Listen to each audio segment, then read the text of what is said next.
Hey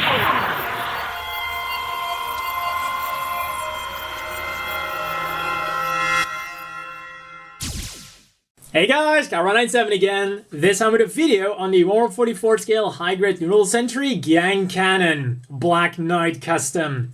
This thing was made by combining the original high-grade Noodle Century Gyan with the E2046 Gyan Cannon add-on parts. Linked in the description down below.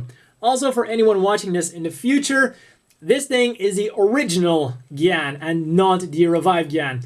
Whether or not this set is compatible with the revived Gyan, there will be an annotation up here somewhere with the answer, once the answer becomes available. So this video will be about my impressions of the resin kit itself and what I did to build this thing, because as you can probably already tell, I did some of my own modifications on this machine that you will not get with the original set, so that might be interesting for some people as well. Now, for the actual resin parts that we're getting, here's a quick parts overview, and as you can probably tell, very big parts and not a lot of them. That was what I really enjoyed about this set. And there were really three things I really enjoyed about this model kit, because the thing is, this was kind of a rushed construction on my part because I wanted to get it ready to take it with me to a convention where I was going to be appearing. So three things that made it very easy to quickly build this thing. One, big parts, and that's what makes it very appropriate for beginners. You have your base Bandai kit, and what you do is you slap some big parts on there, which are easy to construct thanks to the following 2 points. One, very good attention to detail. There really wasn't any weird molding problems going on. All the parts were molded very, very well, as I will be showing some close-ups in a second. The third thing, not a lot of flash, or I guess you could say nub marks on this thing. Everything was either very well hidden or there just weren't that many things to remove. And really the only thing that was kind of big was on the shoulders. There was a big one, but other than that, everything was super easy to clean up and very straightforward to build. Once again, leading to a very straightforward resin kit, making this thing absolutely perfect for people who are just beginning with resin kits and are thinking maybe that resin kits, you know, they have that stigma of being very difficult to put together. So I would say the Gyan Cannon is a very good kit for people just getting into resin kits. Now on to what I personally did with this machine. The first thing that might be kind of striking, or is more striking in real life than on camera here, is that I used some crystals for both the mono eye. So crystals for both the mono eye, the sensors on top there, and also for the scope of the beam rifle. And in real life, it gives a really nice shiny glow. Now these are Swarovski crystals. They're Ruby 501. I kind of forgot how much millimeters they were. And they look absolutely perfectly. And at the end of the video, I'll give the great story on how I accidentally got my hands on these things. So that's one thing I did. Another thing you'll immediately notice is that he finally got his hands on a beam rifle. Now, of course, the Gyan doesn't have any holding hands for weapons, so what I did was I borrowed some from the ground type Zaku, and I used the ground type Zaku specifically because the Gyan has pegs for his hands instead of ball joints.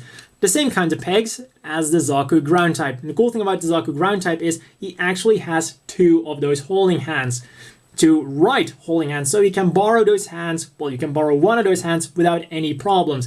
And then what I also did was borrow the cover of his right holding hand, which once again isn't used, to put on the left hand of the Gyan, because the thing is, the Zaku's hand covers have 2 holes on the top of them, as you can see right here, whereas the Gyan is simply flush. So, you know, in order to keep the thing a bit uniform, I just did that as well.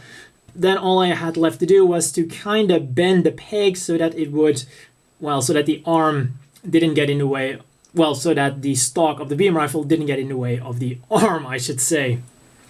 And then the final thing I did differently is the backpack. This is actually the original Gyan's backpack. Normally, we would get a separate backpack in which you can put the cannons because, well, these are open and these are normally shut.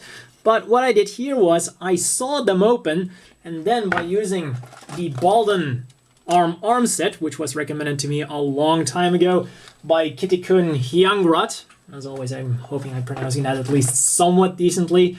So yeah, I used that set and actually gave these things ball joints, so now they can go very nicely up and down a little bit, left and right. So I'm gonna not move them around too much. There we go. The problem here is that with the original set from the Gyan cannon, we got polycaps, but with the E2046 set, we're getting polycap joints. Now, these polycap joints, they do their job. You put everything together, and that's that. But with these resin kit joints, I'm afraid that, well, just putting them together like this, they're going to wear out like plastic rubbing against plastic. So my choice, well, my only choice if I had used these would have been to glue the joints shut. And I like my joints movable, so I decided to go with the ball and arms.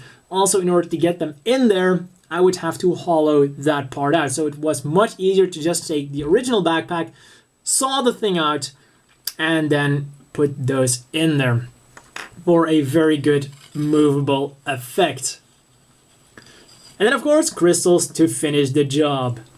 And finally some close-ups to show off my first attempts at seamline removal with satisfactory results. I mean, as you can see on the legs here, most of it is removed, but then when you get up here where the seamline was particularly bad, you can still see it a bit, but overall I'm happy with the first attempt. Once again on the back, because man, if there was one thing with the original Gyan that was really bad, it was the seam lines. I mean, just look at that arm there at the side.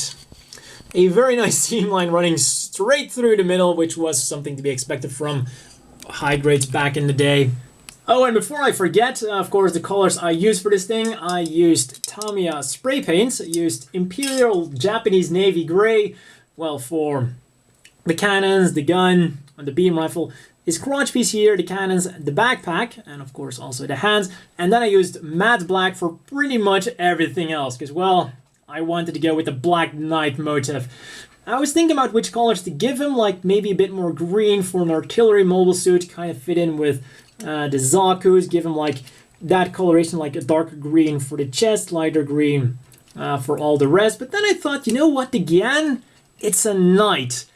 And now it's a knight with cannons, and you know, a knight with cannons isn't really a knight, so maybe a black knight would be a knight that uses cannons. So once I started thinking like that, I thought, you know what, I'll just go for a black knight, kind of like a rogue knight who is not afraid to use cannons, even though it's a mobile suit made for dueling.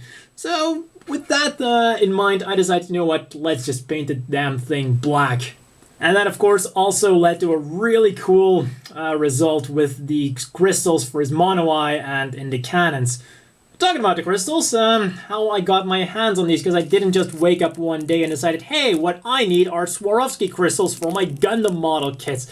So the story behind these is, one day my mom wanted to buy a necklace online, and the store she bought them at, being the smart store they are, the necklace was just too cheap to qualify for free shipping, and she literally needed like $3 more or so to qualify for free shipping.